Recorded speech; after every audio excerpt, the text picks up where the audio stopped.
Hello my friends, welcome to comics my life channel. और आज हम आपके सामने पेश करने जा रहे हैं शानदार कॉमिक्स अमर प्रेम, जो कि अमर प्रेम सीरीज़ का 5वां पार्ट है। ये कॉमिक्स का जब मैंने ऐड देखा था तो इतना मुझे मनभावन लगा था इसका ऐड, तो इतना मज़ा आ गया था इस कॉमिक्स को देखने के लिए, मैं तड़प उठा था। तो आइए आज हम ये शानदार कॉमिक्स पेश करते हैं अमर प्रेम सीरीज़ की एक और पार्ट 5 अमर प्रेम। चैनल पर फर्स्ट टाइम आए हैं, चैनल को सब्सक्राइब कीजिए ऐसी औसम कॉमिक्सों के लिए। अमर प्रेम, ये कवर पर देख सकते हैं, भेड़िया, और ये साथ में इसके साथ कौन है ये आज रहस्य खुलेगा इसमें। अमर प्रेम, कांटो भरा अंतहीन सफ़र। पेश करते हैं अमर प्रेम। नहीं, तू पीछे हट खोरी, ये नाग तुझे नहीं डसेगा। हिस्से से हम नहीं, इसकी नागिन को मैंने मारा है छपाका, ये नाग मुझे ही डसेगा। मित्र, ये मैं तुम्हारी ये बला अपने सर पर ले लूँगा। नाग का क्रोध मुझे डसकर शांत पड़ जाएगा।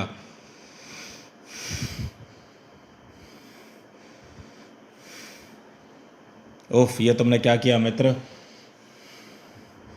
मेरी जान बचाने के लिए अपनी जान दे दी। आज बला लू दिवस पर एक मित्र ने अपनी मित्र की बला अपने सर पर ले ली। बलालू दिवस क्या है ये? बलालू दिवस, छोड़ दो मुझे। पपालू, लौट जाओ यहाँ से, मुझे मरना ही होगा। नहीं कोमली, तुम मुझे छोड़कर नहीं जाओगी। तुम आत्महत्या नहीं कर सकती, मैं तुम्हारे बिना जीवित नहीं रह सकता। तुम नहीं मरोगी तो मुझे अपने प्रेम पर विश्वास है, तुम्हें कुछ नहीं होने दूंगा मैं। हम तांत्रिक विशाला के पास चलेंगे, हमारा कोई कुछ नहीं कर सकता। मेरे रोग ठीक करना किसी के वश में नहीं है, लेकिन तुम्हारे प्रेम का विश्वास भी टूटने नहीं दे सकती मैं। चलो।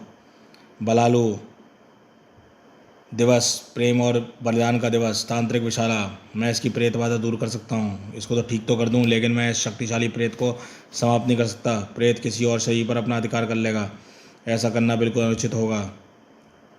मगर मैंने उससे प्रेम किया है, उसको तड़पता नहीं दे सकता। तुम उसकी प्रेत बाधा अविलंब दूर करो। मैं तुम्हें यकीन दिलाता हूँ कि वह हठी प्रेत किसी और शरीर पर अपना अधिकार नहीं करेगा।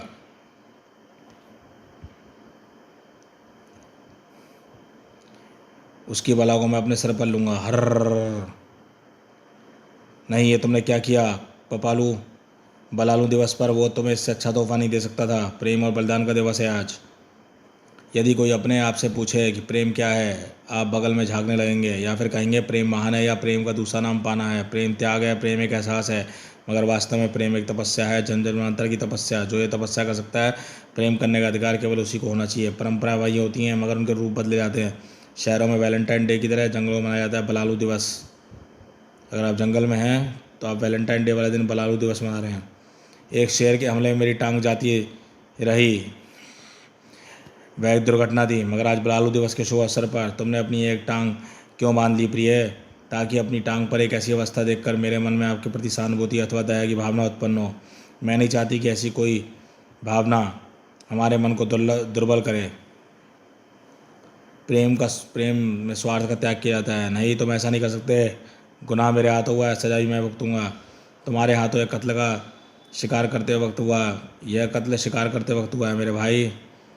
तुम्हारा कसूर सिर्फ इतना था कि तुमने शिकार की पूर्व अनुमति नहीं ली थी। कबीले में ऐसा नियम है कि आज के दिन कोई किसी को भी सज़ा अपने ऊपर ले सकता है।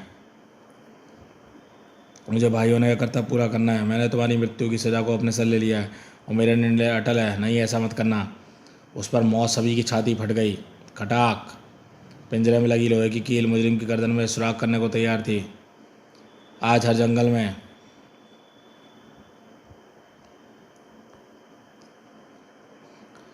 आज हर जंगल में हर कोई बलालुओं के अफसर की तलाश में था। वो देखो कोबी, क्रेयों पागल हाथी पर उस पर आक्रमण कर रहा है, बहुत अच्छा कर रहा है। क्रेयों, वो उसे कुचल डालेगा, बहुत अच्छा करेगा। अबे कुछ लेगा क्या? कोबी के सिर की बला अपने सर लेने का ये अवसर चुकानी चाहिए। ऐसे कोबी हम पर प्रसन्न होगा और हमें उसको अपना मित्र बना लेंगे। जरा सोचो, कोबी जैसा प्राणी जिसका मित्र है, उसे फिर किसका भय? उस दिन अपने स्वार्थ के प्रतिफल के लिए बला नहीं लिया थी। खचाक साएँ, पागल हाथी कोबी को छोड़कर अपने आक्रमणकारी पर टूट पड़ा। ओफ क्रेयों, कोबी गदा का आह्वान कर बीच में आ गया। क्रेयों अधाड़, हे भेड़ी देवता मदद। देवता का आह्वान करते ही कोबी को मिलती है गदा शक्ति। हाथी के जाने के बाद कोबी उन जंगलियों की तरफ बढ़ा। तुम ठीक तो हो ना प्यारे जंगली? हाँ कोबी, मैं तो ठीक हूँ, तुम भी ठीक हो ना? क्यों, मुझे क्या होना था? कोबी, आज बलालू दिवस है। ये प्रेम त्याग व मित्रता का प्रतीक का दिवस है। आज के दिन दूसरों के सिर की बलाएं अपने ऊपर लेकर दूसरों के प्रति अपने प्रेम का प्रदर्शन करते हैं। मेरे विचार से हमें यहाँ से चलना चाहिए। अब जब मैंने तुमको संकटग्रस्त पाया तो मैंने सोचा क्यों ना तुम्हारी बला अपने सर लेकर अपनी मित्रता का परिचय दूँ। तो तू ये समझ रहा था कि मैं संकटग्रस्त था? हाँ, वो भी साफ दिखाई पड़ रहा था। अगर मैं बीच में ना पड़ता तो क्रोधित हाथी तुम्हें कुचल डालता।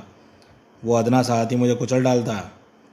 ये डाली मजबूत तो रहेगी ना? हाँ, को भी काफ़ी मजबूत लग रही है, पर हाथी तो चला गया है, अब किसको मानना है? तुझे नामुराद। धाड़ आहा, तू मेरी बला अपने सर लेगा? अगर तू बीच में ना आता तो हाथी मुझे कुचल डालता। धाड़ आहा।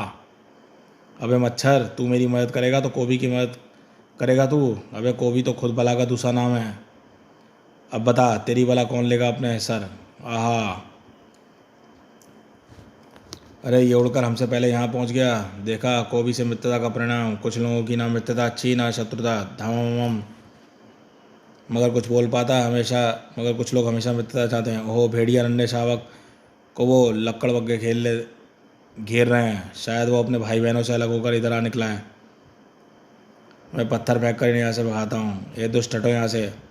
लक्कड़ बग्गे वहाँ से भाग गए।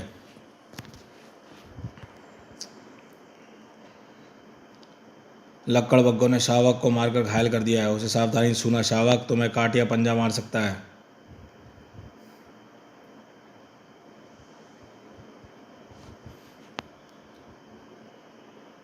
ये कुछ नहीं कहेगा, ये बड़ा प्यारा है, ये बड़ा प्यारा है। मैं कीटाणु नाशक औषधियाँ लेकर आता हूँ। जब भेड़िया जल्दी लौटा। ओहो नहीं, जैन बचो, सिंह शावक की माँ तुम पर झपट रही है। गर्र। ओहो नहीं, उसके शावक को छोड़ दो, बस कुछ क्षण रुको। मैं तुम्हारी लाई औषधियाँ उसके जख्मों को लगा दूँ, क्योंकि उसके बाद सेनी मुझे काम नहीं करने देगी। कूँ कूँ कूँ। जाओ, तुम जल्दी से ठीक हो जाओगी और अपनी माँ से अलग मत होना। भेड़िया, आप शेरनी से अलग हट जाओ।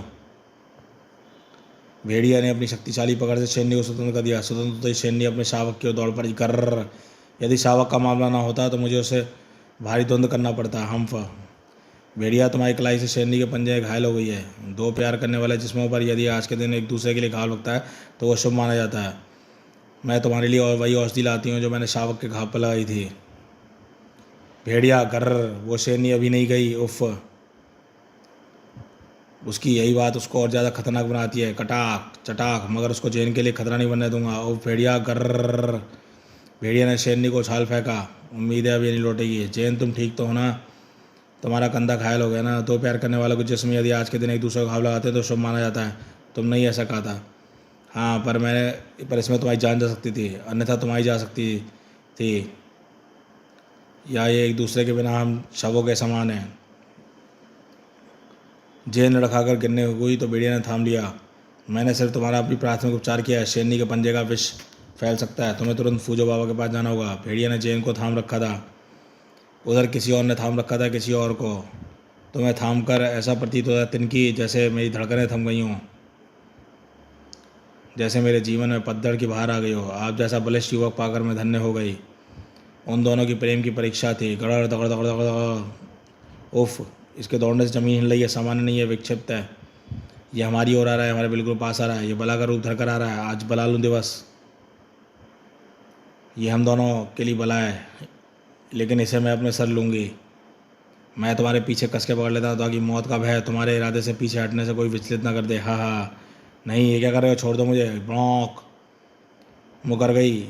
बला अपने सर लेने का फायदा करके मुकर गई, विचलित हो गई, भयभीत हो गई। ये धोखा है। बलालू दिवस का इससे विपसद रूप और क्या हो सकता था? आहा। ब्रॉक। आहा। ब्रॉक। चीर डाल सतरंगे, चीर डाल इसको। मेरी बला अपने सिर लेकर वो मुकरी है। वो प्रेम शब्द में धोखे का मतलब बताओ उसे। पटक, टुकड़े टुकड़े कर डाल। धड़ाक। आहा। यही दिन था, आज का दिन था बलालू दिवस। बहुत प्रेम करता था मैं चैल को। उसकी सारी बलाएं मैं अपने ऊपर लेता था। उसने अपनी मगर प्रेम का पूजा का क्या फल मिला? अपनी सारी बलाएं आज ही के दिन मेरे सर डालकर वो किसी और प्रेमी के साथ भाग गई। तब से प्रेम सबसे नफरत करता हूँ। आज के दिन से घृणा करता हूँ। बलालू दिवस पर अपनी एक प्रेमिका के सिर पर जानलेवा बला अवश्य छोड़ता हूँ, और प्रत्येक प्रेमी युगल के सिर पर बलाएँ छोड़ता रहता हूँ। आज का दिन मेरे लिए भाग्यशाली दिन होता है। इसी दिन प्रेमी बलाएँ लेने के लिए छटपटाते हैं। बलाएँ लेकर खुद ही भाग्यशाली समझते हैं। स्वयं बलाएँ चाहने वाले ऐसे प्रेम का मेरा शिकार बनते हैं। मैं उनकी बलाओं को अपने वश में कर सकता हूँ और अपनी विनाश का बलाएं उन पर छोड़ भी सकता हूँ। और आज का दिन प्रेमियों का यही नहीं मेरा है। आज मेरा जंगल में कोहराम मचा देगा तांत्रिक तंताल। आ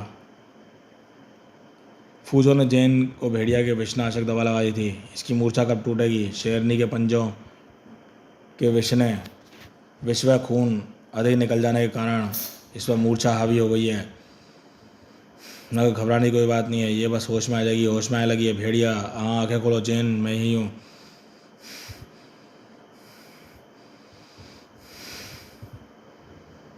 जैन ने आंखें खोल दी। बढ़िया, तुम ठीक तो ना? हाँ, मुझे तुम्हारी फिक्र हो रही थी।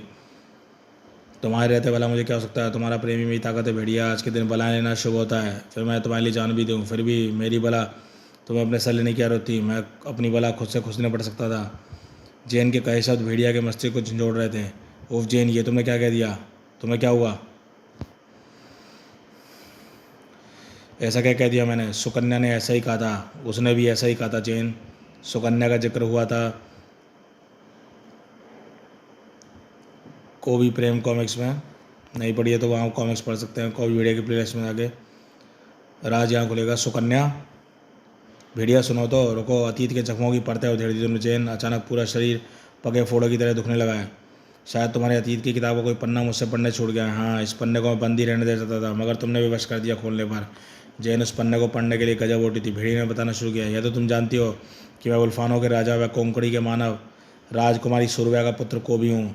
मेरे गुरुराज भाटकी ने पाला मुझे जल और थल में कहीं भी आत्मरक्षा की हर युद्ध कलाओं में पारंगत बनाया। एक दिन गुरुराज भाटकी बेहद उत्साहित होकर मेरे पास पहुँचे। कोबी, ये देखो,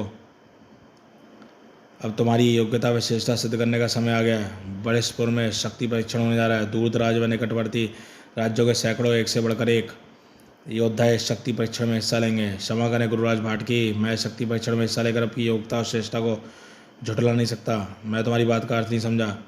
आप सब समझते हैं गुरुराज। अगर मेरे मुंह से सुनना चाहते हैं तो सुनिए गुरुराज।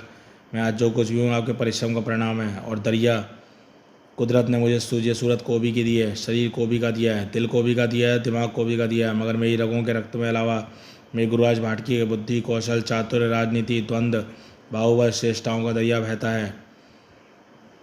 यह दरिया का रास्ता भला कौन रोक सकता है? बड़ी बड़ी शिलाओं का टकराव भी निकल जाता है रास्ते में। जो भी आया समझो गया। मैं स्वयं को परिपूर्ण मानता हूँ गुरुराज। मैं पृथ्वीपूर्ण हूँ, मैं ये सूर्यपूर्ण है। मैं किसी शक्ति परीक्षण में हिस्सा लेकर अपनी श्रेष्ठता के सूर्य को दिया नहीं दिखलाता चाहता। ऐसा करना शिक्षाओं दीक्षाओं का अपमान है। हाँ, कभी वक्त पड़ा तो अपनी परिपूर्णता अवश्य सिद्ध करेगा, मगर किसी शक्ति परीक्षण के दौरान नहीं। मुझे क्षमा करें गुरुराज भाटकी। मैं तुम्हारी इस भावना का आदर करता हूँ कोबी मेरे बच्चे। ऐसी बातें सुनकर किसी गुरु को अपने शिष्य पर नाज होगा, गर्व से सीना चौड़ा कर देगा। गुरुराज भाटकी गदगद थे। तुम्हारी योग्यता पर मैं संदेह नहीं करता। तुम श्रेष्ठ हो, तुम संसार के सर्व लड़ाके हो, किंतु गुरु जब शिष्य को शिक्षा देता है तो शिक्षा का परिणाम भी देखना चाहता है। उन शिक्षाओं के बल पर वो शिष्य की तरक्की देखना चाहता है, फलते फूलते देखना चाहता है। तुम उसे शक्ति परीक्षण न समझकर परीक्षा समझो। ये समझो एक गुरु अपने शिष्य की परीक्षा लेना चाहता है। इस परीक्षा में उत्तीर्ण होकर तुम्हें अपनी योग्यता सिद्ध करनी है। को भी एक केवल परीक्षा केवल तुम्हारी नहीं, मेरी भी आत्मविश्वास की है। इसमें उत्तीर्ण होकर मुझे भी देखना है। तब गुरुराज भाटकी ने कहा कि किस प्रकार से टाल सकता था। को भी शक्ति परीक्षण महारथियों व वीरों का महाकुंभ था। शक्ति परीक्षण के इस महाकुंभ में शामिल था कोबी, हथगोला, गोवा, जिम्बो, जंगा, कुंभा कुंभा। ये क्या कर रहा है, कह रहा है? इसका क्या अर्थ हुआ? महाकुंभ के आरंभ में देवी माँ को बलि देकर प्रसन्न किया जाता है। इसका अर्थ है कि देवी माँ को शक्ति के उपासक सम्राट भुक्रक द्वारा दी गई बलि स्वीकार हो। ये प्रथा है, सदियों से ऐसा ही होता है। अब चुपचाप साहिब पे किया देखो खचाक। इस भुक्रक को हम जो है सम्राट भुक्रक को हम प्रेम ऋतु कॉमिक्स में देख चुके हैं स्टार्टिंग में। खचाक ब्रॉन्क। एक बात और, यहाँ आए सभी योद्धा महाबलियों को बताई जानी आवश्यक है कि योद्धाओं के शक्ति परीक्षण के साथ ही राजकुमारी सुकन्या का स्वयंवर भी है। विजेता को शक्ति स्तंभ की उपाधि के साथ ही मिलेगी राजकुमारी सुकन्या भी। ऐसे महाबली की पत्नी बनेगी मेरी बेटी। अब मैं आपको बताना चाहता हूँ शक्ति परीक्षण क्या है। सभी प्रतियोगिताओं को काला घाट कबीले जाना होगा। वहाँ के देवता ओथेपो के मस्तक पर एक ताज सुशोभित है। ओथोपे के अद्भुत व तिलिस्मी शक्तियों का प्रतीक है जो आज दुर्लभ है। ओथोपे का ताजधारा की शक्ति स्तंभ का भी प्रतीक होगा। निसंदेह आज वह ताज आपसे वैसे कोई एक ही ला पाएगा, और केवल एक आप ही सभी महाबलियों में से कोई एक जो बचेगा। याद रहे, इस प्रतियोगिता में जितना अधिक रक्तपात करने का मादा रखता है वही विजेता बनने की राह पर चलेगा। आप सभी योद्धाओं की शक्ति परीक्षण इसी स्थल से आरंभ होगी। अभी भी समय है, यदि कोई मृत्यु से बहकाता हो तो अपना नाम वापस ले और लौट जाए, परंतु प्रतियोगिता आरंभ होने के बाद ये मुमकिन नहीं होगा। आप सभी चुप हैं, अर्थात कोई भी इस प्रतियोगिता में अपना नाम वापस नहीं ले जाता। वाह, यही वीरों की निशानी है। अब होगा आपके धैर्य, बल, भुजाओं की शक्ति और परीक्षण में आप सबकी जीत की कामना करता हूँ। विजेता के लौटने की प्रतीक्षा करूँगा। प्रतियोगिता का आरंभ मैं सम्राट भुक्रक देवता का ध्वज फहराकर करता हूँ। जाओ और प्राप्त देवता उथोपो का ताज। हा हा हा।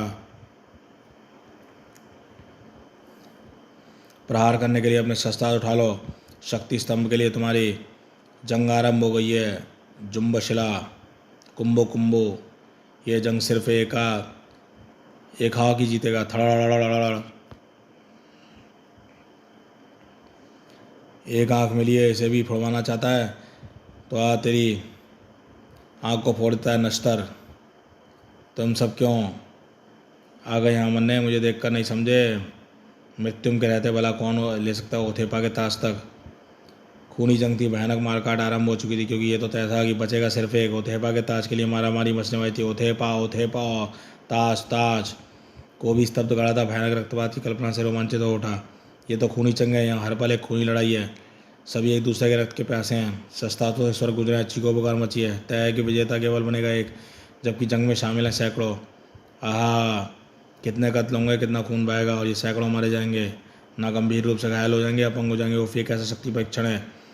एक कन्या के स्वयंवर के लिए, एक विजय के लिए। यदि ये जंग अन्याय के विरुद्ध होती तो जायज़ कहलाती, मगर आज केवल ताज के लिए तो धर्म है। अहम बात यह है कि मैं इस खूनी जंग का हिस्सा हूँ। साएँ, गुरुराज भाटकी ने मुझे किस धर्म संकट में डाल दिया? मैं ये जंग लड़ूँ या नहीं? साएँ। भाटकी ने शिष्य के अंतन मन का मंथन कर लिया था और वे उसके मन की स्थिति भांप गए थे। असमंजस और धर्म संकट की स्थिति से बाहर निकलो। पुत्र को भी ये रण है, और रण में केवल संकट होता है, पुत्र धर्म संकट नहीं। गुरुराज भाटकी, उफ, मैं शस्त्र नहीं उठा पा रहा हूँ। तुम्हें शस्त्र उठाना ही होगा। शत्रुओं के शस्त्र तुम्हारे रक्त के प्यासे बने हुए हैं। स्मरण रहे, तुम्हें इस रण का विजेता बनना है, ओथेपा का ताज प्राप्त करना है।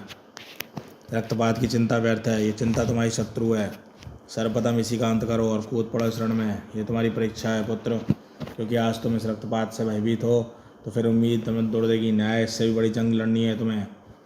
यदि यहीं चूक गए तो फिर तुम इस बड़े रक्तपात में तैयार नहीं हो पाओगे। ये मेरी मृत्यु होगी, तुम्हारे गुरु की मृत्यु। इससे बड़ा रक्तपात गुरुराज भाटकी, आप क्या कह रहे हैं? हाँ, किंतु ये समय प्रश्नोत्तर का नहीं है। केवल इतना जान लो कि तुम्हें एक जंग और लड़नी है। इस जंग को, उस जंग का पूर्वाभास समझो। शत्रु तुम्हारे पीछे है।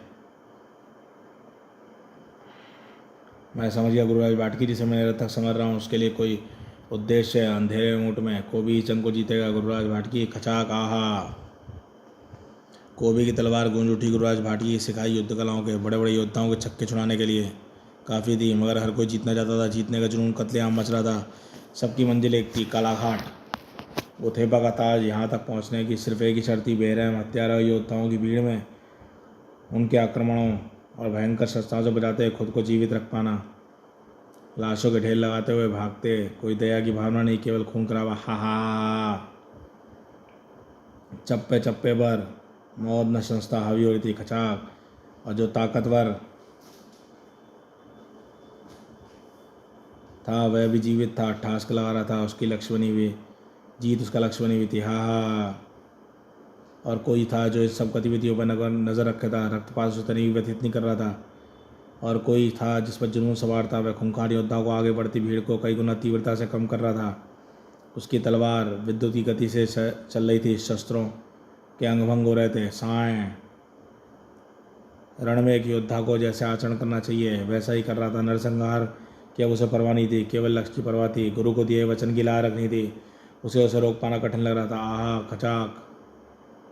योद्धा चूकते जा रहे थे, मौत जैसे थर्राती थी। कोबी का विध्वंसकारी रूप देखकर साएँ, ओफ, इतना शक्तिशाली, इतना कत्लकारी, थकने वाला नहीं था। आहा, खचाक। रक्त का प्यासा हो गया कोबी। मगर जहाँ योद्धा जुनूनी हो, प्रत्येक खून चाहिए हो तो खून बहाओ, यही जीत की शर्त थी। खून बहाए बिना वो ओथेपा का ताज हासिल नहीं कर सकते थे। मारो या मरो। उफ, सनाक। कोबी की ताकत किसी को अखड़ गई थी। कोबी कदम लड़खड़ा रहे थे। उफ, खचाक, खन। गुरुराज भाटकी का अक्स एक बार फिर कोबी को दृष्टिगोचर हुआ। कोबी, अपनी शक्तियों को पहचानो। तुम एक भेड़िया मानव हो। तुम्हें भेड़िया देवता की कई अलौकिक शक्तियाँ हैं, उनका आवाहन करो। अपनी भेड़िया फौज को बुलाओ। चले आओ मेरे भेड़िया फौज के सिपाहियों को। कोबी चमका था। Woof woof woof. कोई और भी चमक रहा था। को भी अपनी शक्तियों को पहचानो। तुम्हें अपनी पूंछ की हिमालय की ऊंचाई तक बढ़ा सकते हो। पूंछ को, ये भी अद्भुत है, ये अद्भुत है। हमसे नहीं जीत पाएगा तू। को भी भेड़िया देवता की गदा, उसकी मदद के लिए आह्वान करो। भेड़ी देवता मदद, को भी देवता, ये तो अद्भुत है। कोबी की पलंकारी गदा, धाड़ आहा आहा धाड़ धाड़। को भी अपनी शक्तियाँ देख देख कर हैत के सागर में डूब रहा था। और देवता की पलंकारी गदा, आड़ उफ, उसकी भेड़िया फौज अब विजय अभियान की तरफ मेरी राह कोई नहीं रोक सकता। Woof woof. को भी काला घाट आ पहुँचा। यही है ओथेपो की मूर्ति और उसके सिर पर चमचमाता रहा ताज। ओथेपो के रक्षक बहाम, चूड़ी चूड़ी, चुकोपी, आलू फुबारा, बुखारा। ओहो, ये आक्रामक ढंग से मेरी ओर बढ़ रहे हैं। खर खरखतवार, तो क्या इन पर भी आक्रमण करना होगा? किंतु ये तो निर्दोष लोग हैं। देवता के रक्षक गपालू, चले आओ मेरे भेड़िया फौज के सिपाहियों। हे भेड़िया देवता मदद। भेड़िया फौज ने मौत का तांडव मचाया। वोफ वोफ वोफ। कोबी की पलंकारी गदा ने, शक्ति ने शत्रुओं की ईंट से ईंट गिरा दी। आहा, ये जंग तो मुझे जीतनी होगी। ओथेपा तक पहुंचने का मार्ग अब सरल था। गुरुराज भाटकी का इस जंग का अभ्यास बता रहे थे। वो बड़ी जंग किसने लड़ी जानी, इसे हाथ मत लगाना। ओथेपा के ताज पर केवल मेरा अधिकार है। धाड़, तो तुम स्त्री हो? उसे रोकने के लिए योद्धाओं के सिर काटने पड़े हैं मुझे। ओफ, तुम तो स्त्री हो, मुझे क्षमा करना, मैं तुम पर प्रहार किया। मैं तुमसे युद्ध नहीं कर सकता। ओथेपा का ताज तुम रख सकती हो। और ठहरो, इस ताज पर तुम्हारा ही अधिकार है, क्योंकि मैंने आखिरी क्षणों में धोखे के वार करके इसे तुम्हारे हाथों से छीना है।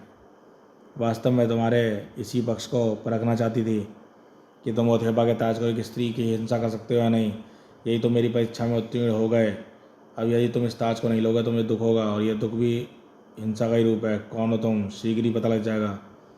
कोबी ने ओथेपा का ताज लाकर सम्राट भुक्रक को सौंपा। ओहो नहीं, मुझे विश्वास नहीं हो रहा। ओथेपा का ताज मेरे हाथों में आ चुका है। ये कैसी प्रतियोगिता थी सम्राट भुक्रक, जो सैकड़ों योद्धाओं में खून से लड़ी गई। हाँ, इसे पाने के लिए तो सैकड़ों योद्धाओं की बलि भी चढ़ जाती। सैकड़ों और योद्धाओं की तो मुझे जरा भी दुख न होता है। इसे ओथेपा लाना कोई हंसी खेल नहीं था कोबी, इसलिए तो मैंने ब्रह्मांड के सैकड़ों योद्धाओं को निमंत्रित किया था। किसी छोटे मोटे योद्धा को तो ओथेपा के रक्षा ही खत्म कर देते। जरूरत थी ब्रह्मांड के सबसे बड़े योद्धा को ढूंढ निकालने की, जो कि तुम हो। काला घाट उसी वासी तो मूर्ख थे जो उन्होंने ओथेपा की इन शक्तियों का प्रयोग ना करने की सौगंध खा रखी थी। देखना चाहते हो इसकी ताकत? देखो, ये ताज जिसके अधीन होता है, आकाश की बिजलियाँ उसकी गुलाम बन जाती हैं। पृथ्वी से आकाश तक की शक्तियाँ उसकी चाकरी करती हैं। ओहो, ये तो लावा फूट पड़ा। हाँ, इन शक्तियों बल पर समस्त प्राणियों को हराम मच जाता है। वैसा ही होगा, तुम बनोगे मेरे सेनापति। और जो देखो, यह ताज लाकर तुमने मेरे हृदय नहीं, मेरी पुत्री सुकन्या को भी स्वयंवर में जीता है। कृपया क्षमा करें, ना तो मुझे आपका सेनापति पद स्वीकार है, ना ही आपकी पुत्री सुकन्या। मुझे गुरुराज की इच्छा का सम्मान करने के लिए मैंने इस हिंसक प्रतियोगिता में हिस्सा लिया था। मेरा काम पूर्ण हुआ, मैं वापस अपने राज्य बुल्फानो जा रहा हूँ। ठहरो को भी, तुम मेरा वर्ण किए बिना नहीं लौट सकते। तुमने मुझे नहीं पहचाना है, अपनी सूरत दिखाती हो। तुम सुकन्या हो? हाँ, और मैंने हृदय से तुम्हें उसी पल अपना पति स्वीकार कर लिया था जिस पल तुमने स्त्री के कारण मुझ पर प्रहार करने से इनकार करके ओथेपा के ताज पर अपना अधिकार छोड़ दिया था। तुम जैसा शूरवीर प्राणी संसार में नहीं देखा। एक स्त्री को अपने पति की बलशाली भुजाओं की सुरक्षा प्राप्त हो, उसकी निगाहों में स्त्री के प्रति सम्मान और प्रेम की भावना हो, उससे अधिक एक स्त्री को और भला क्या चाहिए? मैं तुम्हारे अलावा किसी और की नहीं हो सकती। को भी एक स्त्री के सच्चे प्रेम निवेदन को ठुकरा नहीं सकते। को भी हाँ, प्रेम ही है, प्रेम जो एक पल के लिए किसी की ज़िंदगी बदल डालता है, और इसी एक पल में कोई इतना महत्वपूर्ण बन जाता है कि एक पल भी जीवित रहने की सोच सकता। को भी तुम कुछ बोलते क्यों नहीं? तुम्हारी चुप्पी मुझे बेचैन कर रही है। को भी चला गया पिताश्री, उसको सोचने का समय दो, अन्यथा हम उसको लाकर तुम्हारे पाँव में डाल देंगे। स्केच ब्रोक वोफ वोफ वोफ। को भी गुरुराज भाटी के पास पहुंचा। आप नहीं जानते गुरुराज की इस स्पर्धा की आड़ में सम्राट भूपक ने तबाही का कौन सा खेल खेला है। यदि आप इसका आदेश नहीं होता तो तबाही के उस प्रतीक ताज को सम्राट भूप के हाथ में नहीं सौंपता। उफ, को भी तुमने वहाँ से बुल्फानो लौटने में बहुत शीघ्रता कर दी। तुम्हें कुछ दिन सम्राट भूप का आदित्य स्वीकार करना चाहिए था। मैं आपका मतलब नहीं समझा। सम्राट भुक्कक ने विजेता को अपना दामाद घोषित करने की कोशिश की थी। ओथेपा की ताजपोशी में तुम्हारा ही मस्तक करता को भी, क्योंकि तुमने इस जंग में जीतकर स्वयं को सर्वशक्तिमान सिद्ध किया है। जो जीतने की इच्छा रखता है और मुझे भी जीतनी है एक जंग। तुम्हारे पास जो शक्तियाँ हैं वो काफ़ी हैं, किंतु मैं चूक नहीं चाहता, इसलिए मैं चाहता हूँ कि तुम ओथेपा का ताज ही प्राप्त करो। स्पर्धा के दौरान आप किसी भारी जंग की बात कर रहे थे। कौन सी जंग गुरुराज भाटकी? इस जंग पर विजय तुम्हें प्राप्त करनी होगी। तुम्हारे पिता श्री वुल्फानो सम्राट वुल्फा और तुम्हारी माता श्री सूरव्या। क्या?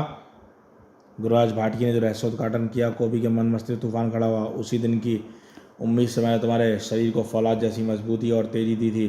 तब गुरुराज भाटकी ने बताया, कोबी के नाना राजा कोंकण, जिन्हें अपनी पुत्री सूर्या और एक भेड़िया प्राणी अर्थात वुल्फा का साथ गवारा न हुआ, उसने वुल्फा को कैद कर लिया था और एक तरफा प्रेम मिलन संपूर्ण वुल्फानों की तबाही का कारण बन गया।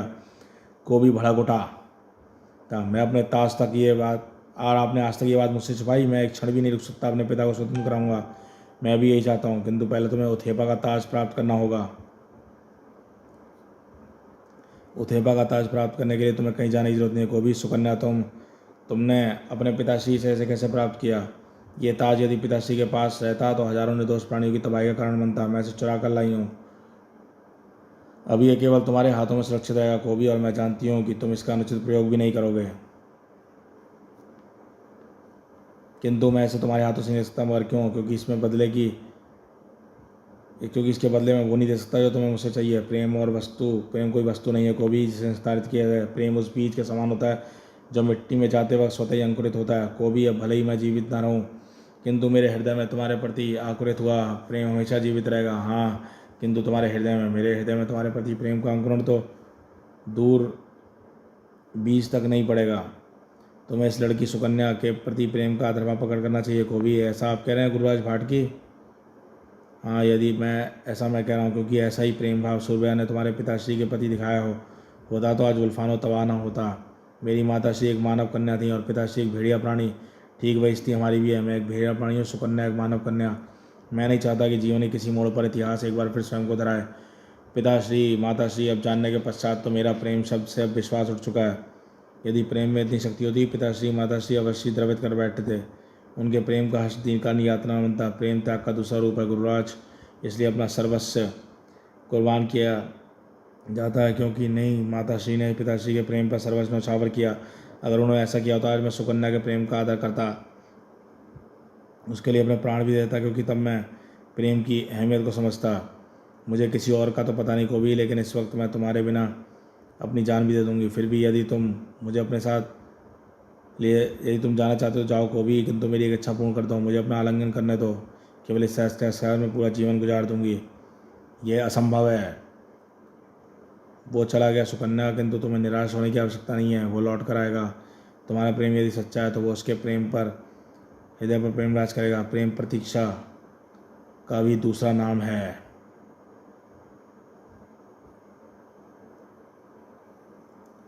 मेरी चाहत वो है, उसकी चाहत मैं हूँ। उसकी चाहत मैं कौन हूँ? मैं इसकी परवाह नहीं। मेरे ख्यालों में है, मैं उसके ख्यालों में हूँ। मुझे उसकी परवाह नहीं। वो मेरी रगों में लहू बनकर रहता है। मुझे ज़िंदगी है, वो मेरी ज़िंदगी कौन है? मुझे उसकी परवाह नहीं। वो मेरी खुशी है, मेरा गम है, मेरा धड़कना, मेरी सांसें है, सुबह है, मेरी शाम है। मैं क्या कहूँ, मेरे दिल का हाल है। मेरी चाहत है जो मेरी है, मुझे इसकी परवाह नहीं। नादान लड़की, तुम्हारे प्रेम में पागल हो गई है। मेरा शक्तिमान वस्तु ओथेपा का ताज तुम्हें लाकर सौंप दिया, किंतु मैं समझता हूँ तुम उनके प्रेम के लायक नहीं हो। तुम्हारा अंत मैं स्वयं अपने हाथों से करूँगा। नहीं पिताश्री, नहीं। आहा सुकन्या, और फिर क्या किया? हत्यारे, आहा सुकन्या, ये तुमने क्या किया? मैंने कहा था ना कि वक्त पड़ा तो तुम्हारे लिए जान भी दे दूंगी, किंतु मैं इस वक्त इस लायक नहीं था कि मैं तुम्हारे प्रेम को स्वीकार करता। मैं कुछ मतों को भी मेरे लिए गर्व की बात है कि मैं तुम्हारी बाहों में दम तोड़ रही हूँ, और इसे अपने पास रखना। ये क्या है गुरुराज? ये मर गई गुरुराज भाटकी। प्रेम कभी मरा नहीं करता कोबी। सुकन्या का प्रेम अमर है, अमर रहेगा उसका प्रेम। ये दीन लीन मड़ी है। कभी मेरी याद आए तो सच्चे दिल से याद करना, मुझे अपने आसपास पाओगे। अलविदा कोबी। अक नहीं सुकन्या, उफ नहीं। सुकन्या के शब्द कोबी के हृदय को शूल की तरह चुभ रहे थे।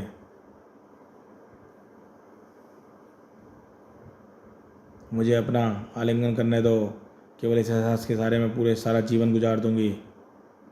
कोबी की आंखों में बहते आंसू। सुकन्या का आलिंगन किया और कोबी खुद को रोक नहीं पाया। सुकन्या उसकी इच्छा को पूर्ण करने से। सुकन्या, मुझे माफ़ कर दो। तुम्हारा प्रेम बीज मेरे दिल में जीवन में अंकुरित हो गया, परंतु तुम्हारे जाने के पश्चात उसकी आखिरी इच्छा जो बन गई थी भेड़िया की आंखों में निरंतर आंसू टपक रहे थे। सुकन्या ने प्रथम बार मेरा प्रेम से परिचय कराया था जैन, किंतु मेरे प्रेम का वर्तमान और भविष्य तुम हो। फिर कभी न कहना कि तुम मेरे लिए जान भी दे दोगी। वो भेड़िया सचमुच अमर प्रेम किया था। सुकन्या ने भेड़िया ने अनजाने में ही अपने प्रेम सुकन्या को सच्चे दिल से याद कर लिया था। अब लौटेगी सुकन्या, लौटेगी तो कौन होगा उसका प्रेमी, कोबी या भेड़िया। अमर प्रेम कांटों पर 3 सफर समाप्त। दोस्तों, ये शानदार अमर प्रेम कॉमिक्स यहीं समाप्त होती है। कैसी लगी कॉमिक्स बताइएगा। चैनल पर फर्स्ट टाइम आए हैं, चैनल को सब्सक्राइब कीजिए। तो फिर सुकन्या दोबारा लौटेगी और मिलेंगे अब अमर प्रेम के अगली गाथा में, प्रेम बला में। देखते रहिए कॉमिक्स माय लाइफ चैनल।